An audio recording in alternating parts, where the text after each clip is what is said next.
Abbiamo fatto un incontro dedicato a Clemente Romano, il secondo a Ignazio di Antiochia, questo terzo San Giustino, filosofo e martire. Non so se sia conosciuto, o credo sconosciuto ai più. È vissuto, è nato attorno al 100 ed è morto all'età di circa 65 anni. È Giustino il più importante dei padri apologisti del secondo secolo. Apologisti, cosa vuol dire? Sono gli antichi scrittori cristiani. La parola apologia, questa volta del greco, vuol dire difesa. E difendevano a che cosa questi padri scrittori? Si proponevano di difendere la religione cristiana, la nuova religione cristiana nata da poco, di cui loro erano, a cui appartenevano, e difenderla dalle accuse che venivano mosse ai cristiani e alla religione cristiana da parte dei pagani dall'antica e antiche religioni, il mondo latino e greco, e anche l'obiezione da parte degli ebrei. Si riproponevano anche un secondo proposito: esporre i contenuti della fede in un linguaggio che fosse comprensibile al mondo, alla cultura in cui ancora erano presenti, perché il cristianesimo è nato in Oriente, ma ecco che ora vivevano nel mondo latino, nel mondo greco, con delle categorie, con dei concetti, con una cultura, una mentalità totalmente differente. E quindi occorreva fare questa fatica, dover esporre quanto si stava vivendo con categorie, con concetti, con una cultura nuova, diversa. Questo è il proposito che gli apologisti si sono prefissi. La nostra conoscenza su Giustino si basa su quali sono le fonti? Sostanzialmente tre. Due sono delle opere che ha scritto lui e che sono arrivate fino a noi. Ha scritto diverse opere, soltanto due ce ne sono arrivate. Una, appunto chiamata Apologia, difesa, l'altra un dialogo con un suo contemporaneo, Trifone, un dialogo dove lo scopo è di esporre la verità, i concetti, la fede a Trifone, che è rappresentante del mondo ellenistico, del mondo occidentale. E poi la terza fonte, gli atti del martirio, che è morto martire Giustino. Alcune note biografiche, è stato detto di asciugare molto per quanto riguarda la storia, però alcune note bisogna dirle, anche perché per capire tutto quello che poi viene dopo, per quanto riguarda anche il contenuto e il suo pensiero. Come abbiamo visto, è nato intorno all'anno 100 ed è nato in Terra Santa. Pensate, è nato nell'antica Sitem, Samaria,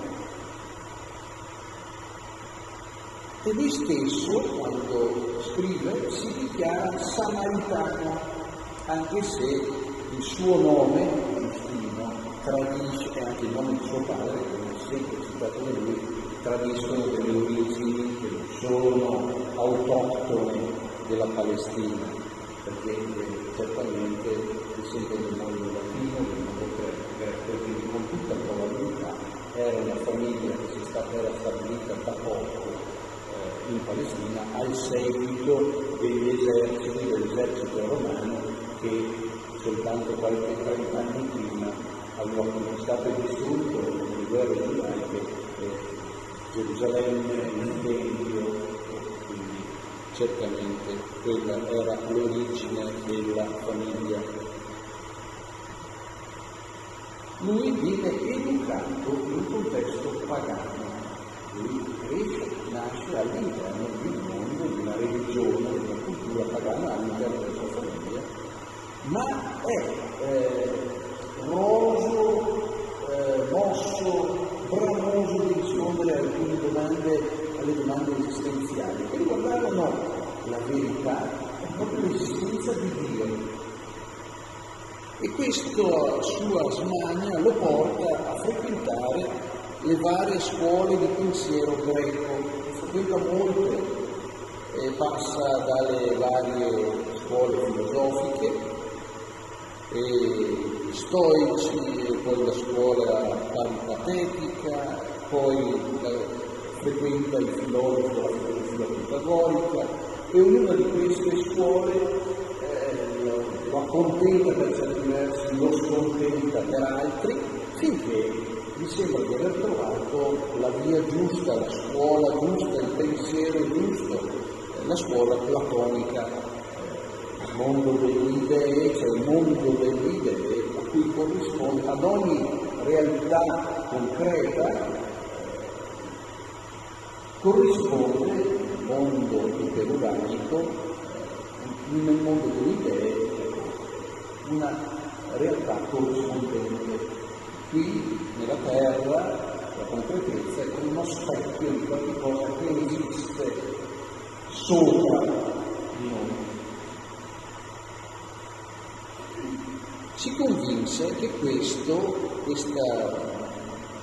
idea, questa filosofia, questo pensiero lo avrebbe portato presto, educando, esercitandosi, approfondendo il pensiero, lo avrebbe portato alla visione di Dio, alla conoscenza approfondita di Dio, che considerava essere proprio lo scopo della filosofia. La filosofia, cioè l'amore per la sapienza, l'amore per approfondire le cose.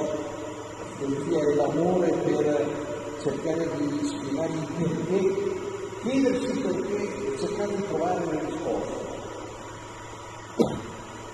Decise di ritirarsi in solitudine, lontano dalla città, proprio per facilitare, per rendere il flusso della distrazione da questo approfondimento, da questo cammino. Nei primi capitoli di una delle sue opere racconta che finalmente incontra lungo la spiaggia del mare un'anziana, questo misterioso personaggio con cui entra in dialogo, e questo anziano inizialmente mette in crisi Giustino, dicendogli: ma com'è possibile che i filosofi pretendano di conoscere Dio senza mai averlo mai visto? E quindi comincia a mettere in crisi proprio su questo, sulla incapacità dell'uomo a soddisfare con le sue sole forze l'aspirazione al divino, alla conoscenza di Dio. E poi ecco che, dopo averlo messo in crisi, gli indica che non sia forse più utile rivolgersi a coloro che lo hanno conosciuto. E lui fa riferimento, questo anziano, alla tradizione ebraica, ai profeti dell'Antico Testamento, le persone a cui rivolgersi per trovare la strada di Dio e la vera filosofia. E nel congedarlo, nel salutarlo, questo anziano lo esorta alla preghiera.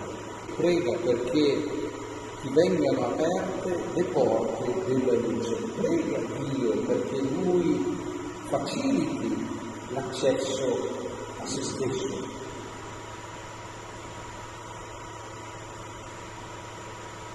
Il racconto evidentemente è un racconto simbolico che Giustino fa per come sintetizzare, simboleggiare il suo lungo cammino di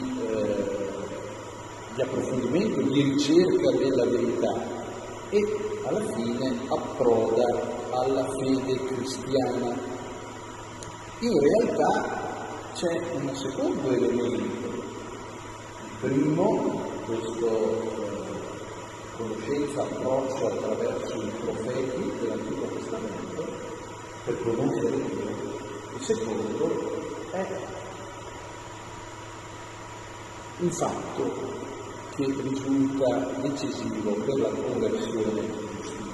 Lui lo dice lui stesso, ero soddisfatto delle dottrine di Platone, ma vedendo i cristiani affrontare senza paura, impavidi, la morte e tutti i tormenti terribili a cui venivano sottoposti, mi convincevo che era impossibile che essi vivessero nel vizio e nella concupiscenza, cioè che fossero vere le accuse di cui venivano accusati. Dopo questa duplice esperienza, l'incontro con l'anziano e la testimonianza data dai martiri, Giustino si converte al cristianesimo all'età di circa 30 anni. Viaggia molto e giunge a Roma. A Roma, secondo la tradizione, ha vissuto vicino alla Basilica di Santa Pudenziana a Roma. Non è lontano da Santa Maria Maggiore, nel catino absidale di questa basilica c'è uno degli mosaici più antichi della storia dell'arte cristiana, che risale al V secolo. E che cosa fa a Roma? Fonda una scuola dove, gratuitamente, insegna ai suoi studenti, agli allievi, il cristianesimo, la nuova religione considerata da lui come la vera filosofia. Quindi insegna la dottrina cristiana e rende partecipi gli altri della sua esperienza, del cammino di approfondimento e di avvicinamento partendo dalle domande esistenziali, dalla fame e dalla sete di approfondire la conoscenza, le risposte e dunque la conoscenza della verità, che è giunta ad abbracciare questa sua ricerca del cristianesimo, insegna questo.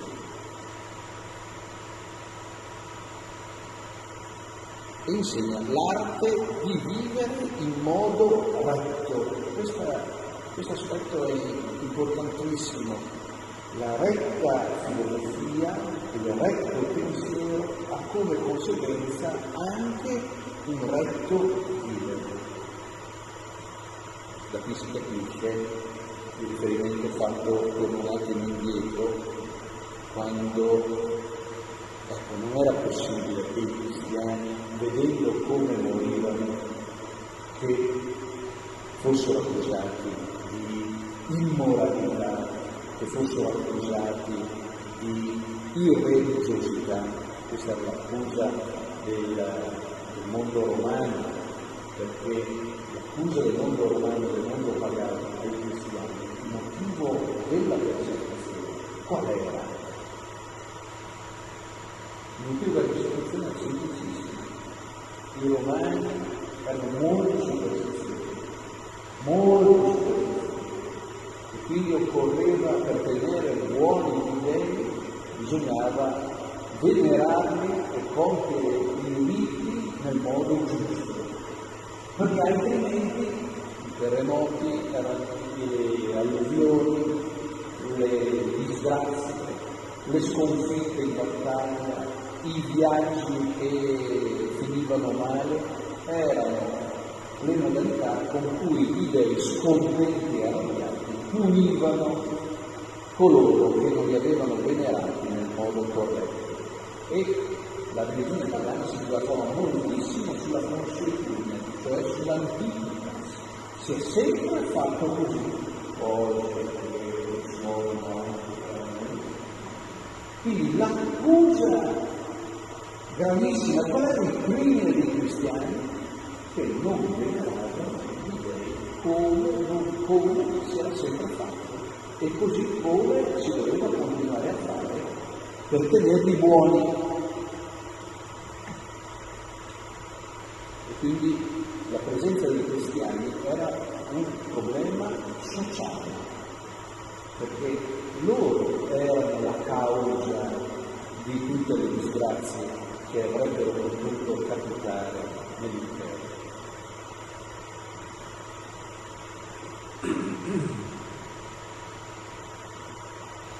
Dunque, ecco che insiste su questa corrispondenza tra la retta filosofia, la retta dottrina e il retto vivere. Per questo motivo il suo insegnamento viene denunciato, chissà quello che porta anche alla morte, alla decapitazione, durante il regno di Marco Aurelio. Paradossalmente, ma non è tanto paradossale, era l'imperatore filosofo a cui Giustino stesso aveva inviato la sua apologia del cristianesimo, e da qui si capisce che Giustino è così fervorato della sua fede, della dottrina, della filosofia che aveva scoperto come risposta alle domande esistenziali, che non si nasconde in una scuola e insegna esattamente questo, che invia la sua opera addirittura all'imperatore, sapendolo filosofo, ma questo sarà la causa della sua morte. Viene condannato a morte dal prefetto Giulio Rustico, prefetto e amico dell'imperatore.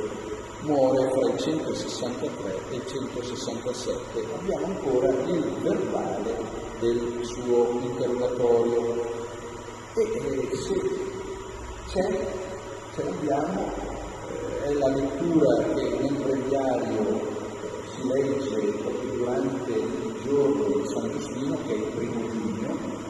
Se ritengo opportuno, vediamo, perché dice delle cose molto interessanti.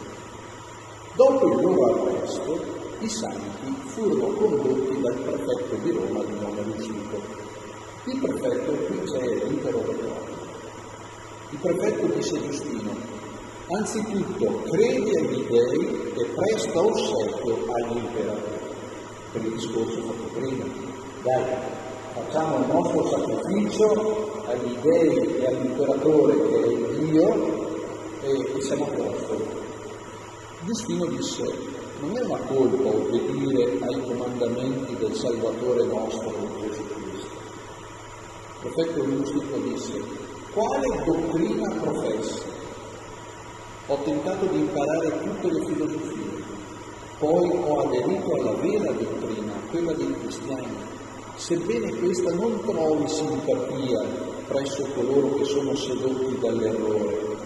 Il prefetto Rustico disse: e tu miserabile trovi gusto in quella dottrina? Giustino rispose: sì, perché io la seguo con retta fede. Il prefetto Rustico disse: e qual è questa dottrina? Giustino rispose: quella di adorare il Dio dei cristiani, che riteniamo unico creatore e artefice, fin da principio, di tutto l'universo, delle cose visibili e invisibili. E inoltre, il Signore Gesù Cristo, Figlio di Dio, che fu preannunziato dai profeti come colui che doveva venire tra gli uomini, araldo di salvezza e maestro di buona dottrina. E io, semplice uomo, riconosco di dire ben poco di fronte alla sua infinita deità. Riconosco che questa capacità è propria dei profeti che preannunziarono a costui che poco fa ho detto essere figlio di Dio. So bene infatti che i profeti per divina ispirazione predissero la sua venuta tra gli uomini. Rustico disse: sei dunque cristiano? Giustino rispose: sì, sono cristiano. Il prefetto: ascolta, tu che sei ritenuto sapiente e credi di conoscere la vera dottrina, se dopo di essere stato flagellato sarai decapitato, richiedi di salire al cielo? Gesù rispose: spero di entrare in quella dimora se soffrirò questo. Io so infatti che per tutti coloro che avranno vissuto santamente è riservato il favore divino sino alla fine del mondo intero. Il prefetto rustico disse: tu dunque ti immagini di salire al cielo per ricevere una degna ricompensa? Non me lo immagino, ma lo so esattamente e ne sono sicurissimo. Il prefetto rustico: orsù, torniamo al discorso che ci siamo proposti e che urge di più, la praticità del mondo umano è credi quello che vuoi, ma adesso sacrificate. Riunitevi insieme e sacrificate concordemente agli dei. Giustino rispose: nessuno che sia sano di mente passerà dalla pietà, cioè dal giusto atteggiamento nei confronti di Dio, all'empietà. Capite che proprio in latino si capisce pietas, impietas, per il contrario, ad un atteggiamento sbagliato nei confronti di Dio, adorando dei falsi che contano zero, che non esistono. Il prefetto rustico disse: se non ubbidiete i miei ordini sarete torturati senza misericordia. Giustino rispose: abbiamo fiducia di salvarci per nostro Signore Gesù Cristo se saremo sottoposti alla pena, perché questo ci darà salvezza e fiducia davanti al tribunale più temibile e universale, che è quello del nostro Signore e Salvatore. Altrettanto dissero anche tutti gli altri martiri: fa quello che vuoi, noi siamo cristiani e non sacrifichiamo agli idoli. Il prefetto pronunziò la sentenza dicendo: coloro che non hanno voluto sacrificare gli dei e ubbidire all'ordine dell'imperatore dopo essere stati flagellati siano condotti via per essere decapitati a norma di legge.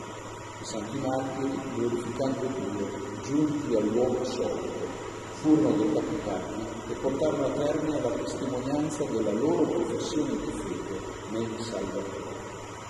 Giustino venne decapitato assieme ai suoi discepoli, conosciamo anche alcuni nomi. Nelle sue opere, dalle opere di Giustino, che cosa viene a galla? Alcuni capisaldi, alcuni punti fermi.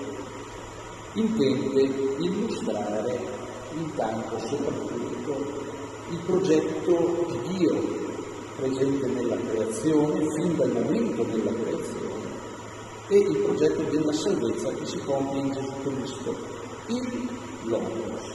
Questo lo riprendiamo. Logos, parola greca. Cosa vuol dire il Logos? Il verbo eterno, la ragione eterna, la ragione creatrice. I primi cristiani in cura greca identificano proprio con Gesù Cristo. Ma che cos'è il Logos? Perché allora ho cercato di, prima di inoltrarci nel pensiero di Giustino, cercare di chiarire, di spiegare. Nella filosofia greca Logos ha due significati: pensiero, il pensiero, e anche parola. I due concetti sono diversi, però sono collegati tra loro. È il pensiero che diventa parola, che viene pronunciata.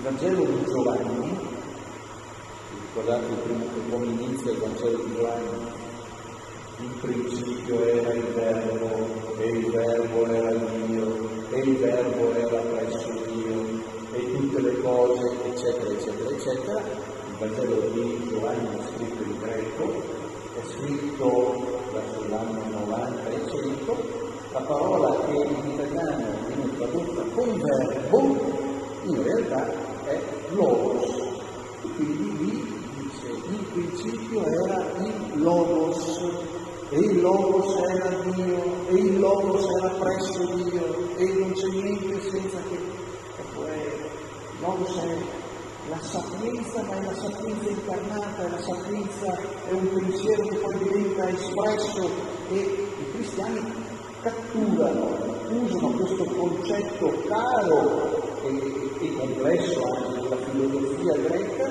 e la applicano a Gesù, presente fin dall'inizio con Dio, nel pensiero di Dio, ma presso Dio, con Lui, e tramite Lui tutte le cose sono state create. Passaggio interiore. Ogni persona, ogni creatura personale, uomini, creature razionali, che pensano, che hanno il raziocinio, che posseggono la ragione, è il modo in cui partecipano del Logos. Logos, con la L maiuscola, che è la persona, la seconda persona della Trinità. Ecco, noi partecipiamo, Dio ha messo dentro di noi i semi del Logos, del raziocinio, della ragione, un seme per cogliere la verità, i barluti della verità, il nostro modo di partecipare. Dio ha partecipato la sua natura in noi tramite il Logos, comunicandocelo. E però si è anche rivelato nella storia. Il Logos, Dio manifesta il suo pensiero, cioè il suo figlio, il suo verbo, lo comunica anche nella storia, certo, non in modo completo, non in modo totale e globale, questo avverrà con l'incarnazione del Logos, ma prima con degli accenni, con dei segni, con degli annunci, nella legge antica, ebraica, ai profeti, ma questa Giustino aggiunge anche un'altra cosa, anche nei segni di verità presenti nella filosofia greca, nella sapienza greca, cosa che per gli ebrei questa era una cosa che non stava dicendo interno. Ora, conclude Giustino, poiché il cristianesimo, Gesù Cristo, è la manifestazione storica e personale, è un fatto accaduto nella storia, cioè è il Logos nella sua interezza, che si compie nell'incarnazione di Gesù, negocia che tutto ciò che di bello è stato espresso da chiunque, in qualunque tempo, in qualunque momento, da qualunque persona, in qualunque... E lui non lo dice perché non conosce ancora altre culture, ma potremmo e possiamo dirlo noi. In qualunque cultura, tutto ciò che di vero, le briciole di bellezza, anche le briciole di sapienza, le briciole di verità che si trovano in qualunque persona, in qualunque cultura, in qualunque popolo, potremmo dire in qualunque religione, lo diciamo, in qualunque religione, appartengono a noi cristiani perché sono semi del Logos, distribuiti da Lui. In questo modo Giustino, pur contestando alla filosofia greca le sue contraddizioni, orienta decisamente al Logos qualunque verità filosofica, motivando dal punto di vista razionale la singolare pretesa di verità e di universalità della religione cristiana. Mi spiego, cerco di spiegare, perché allora, apro una parentesi. Di per sé, tutte le religioni sono vere, in un certo senso. Perché? Perché sono vere? Perché il tentativo di tutti gli uomini di entrare in rapporto con Dio, questo è un tentativo nobile, questo è un tentativo nobilissimo. E ognuno ha la sua strada, il suo percorso. Poi ci sono i fondatori delle grandi religioni, che sono dei geni umani, che sintetizzano come in alcuni punti, sintetizzano il cammino del popolo, della cultura, della realtà, e quindi nascono le grandi religioni. E allora qual è il vero delitto di una religione? Il grande delitto è quello di dire: io sono la vera, io sono il cammino giusto per entrare in contatto con Dio, per mettersi in relazione con Dio, senza riconoscere che ci sono anche altri cammini, riconoscendo la bontà di questo nobile tentativo. Eppure,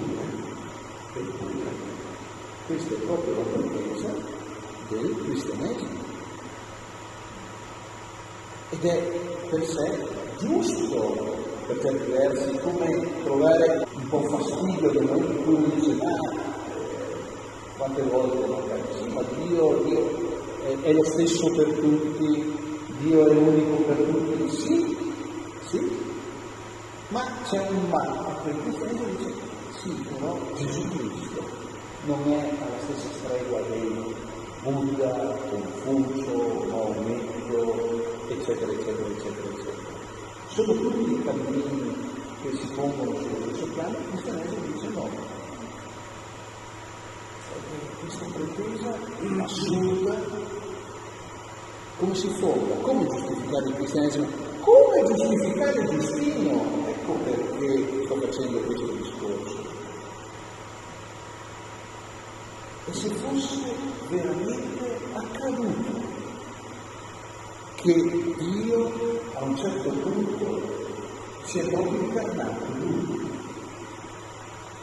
a volte un po' provocatoriamente mi è capitato, soprattutto in occasione del Natale e della Pasqua, di dire come a noi cristiani che siamo abituati a forza di sentircelo dire di Dio è nato, Gesù è il figlio di Dio, è nato, è diventato uomo, è morto, è risorto, siamo così abituati che sembra una fila sola. E allora provocatoriamente a volte mi capita di dire: ma Dio è vero? E se fosse vero? Se fosse successo sul serio?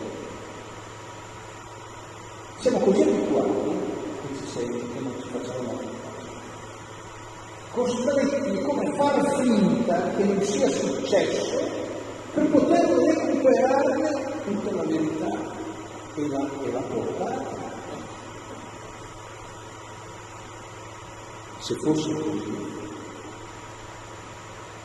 e dice Gesù: io sono il Salvatore, chi non mangia la mia carne, chi non mangia di me non ha la vita, senza di me non potete fare niente, eccetera, eccetera, eccetera, eccetera. Se fosse accaduto, il problema è che tutte le religioni sono il tentativo di entrare in contatto, in rapporto con Dio, partendo dal basso della nostra realtà. Ma se fosse vero, a un certo punto Dio, impietosito di tutti questi tentativi, ha fatto il cammino inverso. Cioè è Lui che comunica ed entra in rapporto. Questo sarebbe l'unica privilegiata. Non perché tutte le altre vie sono false, ma perché questa sarebbe il segnato tracciato da lui. E seguendo quel cammino eccezionale dovrei anche capire meglio gli altri cammini man mano che ne vengo a conoscenza, riconoscendo il destino, riconoscendo i semina verbi, cioè i semi del verbo, i semi del logos, presenti anche altrove, ma è possibile farlo alla luce di che cosa? Di un incontro già fatto. È quanto Giustino stava compiendo. Egli afferma che l'Antico Testamento e la filosofia greca sono come le due strade che guidano a Cristo, al Logos. Perché mi è venuto in mente che nella Cappella Sistina Michelangelo, che c'è la volta da tutta la fonte della creazione, ma poi lungo i pinnacoli del contorno raffigura in seguito i profeti, ma anche le sibille. Le sibille rappresentano la saggezza nel mondo extra ebraico, extra testamentario.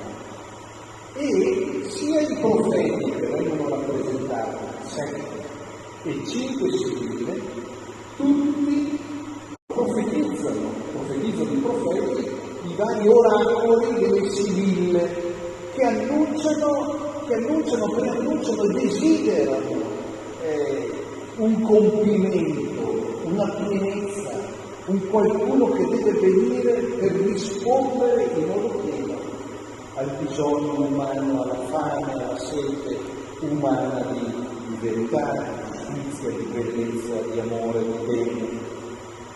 E qui le 5 sibille rappresentate sulla Cappella Sistina e sono la sibilla libica, l'eritrea, la cumana, la etiopica e la delfica, la sibilla delfica la prima. E poi i vari profeti, Zaccaria e tutti, vedete, con il libro in mano, perché profetizzano, oracolizzano qualche cosa, e dietro sono tutti che in qualche modo rappresentano l'ispirazione. Qui è bellissima questa qua, che si vede tutti che soffiano col fuoco, come per ispirarla, per arrivare dentro la testa, e lo stesso con i vari profeti, bellissimo qua Isaia, con i capelli mossi proprio dal vento, segno dell'ispirazione divina e dello Spirito Santo. Daniele e Ezechiele hanno tutti il loro significato. Ecco perché la filosofia greca non può opporsi alla verità evangelica e i cristiani possono attingervi con fiducia come a un bene proprio. Papa Giovanni Paolo II definì Giustino pioniere di un incontro positivo col pensiero filosofico, anche se nel segno di un cauto discernimento, perché non è tutto oro colato, di tutto un'erba un fascio. Perché Giustino, pur conservando anche dopo la conversione grande stima per la filosofia greca, che è quella da cui lui veniva, asseriva con forza e chiarezza di aver trovato nel cristianesimo l'unica, sicura e proficua filosofia. Dalla figura e dall'opera di Giustino emerge la decisa opzione della Chiesa antica per la filosofia, per la ragione, piuttosto che per la religione dei pagani. La religione pagana invece i primi cristiani rifiutano ogni compromesso, ritenendola pura idolatria. Soprattutto Giustino conduce una critica implacabile nei confronti della religione pagana e dei suoi miti, considerandoli diabolici depistaggi nel cammino della verità, perché era un insieme era una devozione staccata dalla religione, cioè dalle domande di significato.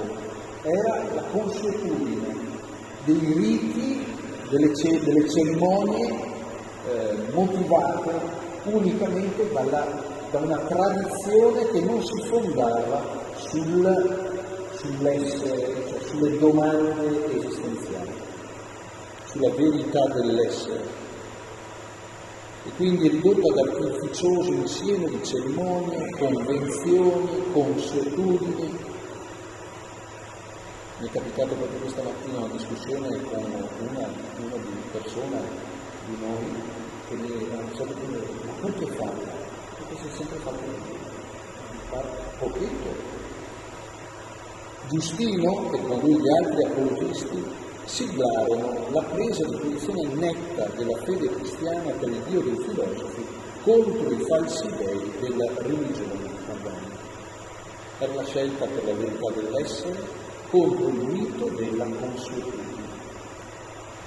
Qualche decennio più tardi, un altro padre apologista, che tratteremo fra un po', Tertulliano, diceva: Cristo ha affermato di essere la verità, non la consuetudine. Importantissimo. Il termine consuetudine, questa è una citazione, non invento io questo passaggio, questo collegamento, lo dice Papa Benedetto XVI. Il termine consuetudine può essere tradotto con moda culturale, le mode, pensieri, la moda del tempo. La moda, noi quando pensiamo moda pensiamo ai vestiti, no? Ma in realtà è più profonda la questione della moda, è un certo modo di pensare, di vedere le cose che ci sono alcuni che passano.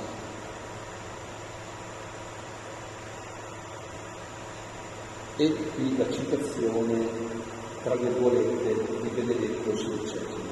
In una età come la nostra, segnata dal relativismo, cosa vuol dire relativismo? Che ognuno ha la sua verità, e avendo ognuno la sua verità, nessuno può dire niente all'altro, dicendo guarda che sbagli, guarda che hai ragione, in base a che cosa dici che sbaglia? Se ognuno è vero quello che ognuno pensa, se è vero che ogni strada che ognuno arbitrariamente sceglie e fa, il relativismo, come viene vinto il relativismo? Benissimo, ognuno fa la strada che vuole, però la strada che tu prendi, le idee che tu hai, portano effettivamente a rispondere al bisogno profondo umano, che è quello che abbiamo tutti, e cioè di una parola un po' sentimentale, di essere felici, di essere contenti, quindi l'esperienza del desiderio, dell'autenticità nei rapporti, l'esperienza del bene, dell'amore, della giustizia, quello che dicevo prima. La via che tu scegli, le scelte che tu fai, realizzano, compiono questa cosa qui, oppure ti portano dall'altra parte. Usa, ecco qui, usa l'intelligenza, usa la ragione che il buon Dio ti ha dato per verificare se si sta compiendo ciò che desideri oppure no. In un'età come la nostra, segnata dal relativismo, nel dibattito sui valori e sulla religione, come pure nel dialogo interreligioso, è quella di Giustino una lezione da non dimenticare. Perciò vale la pena citare le ultime parole del misterioso vegliardo incontrato da Giustino sulla riva del mare. Tu prega anzitutto che le porte della luce ti siano aperte, perché nessuno può vedere e comprendere se Dio e il suo Cristo non gli concedono di capire. Allora, concludendo, una preghiera che ho imparato da un amico sacerdote e che tra le varie altre preghiere recito tutte le mattine, dice così, una triplice affermazione, una triplice domanda: che io ti ami e conosca sempre più, che tutti gli uomini ti amino e conoscano sempre più,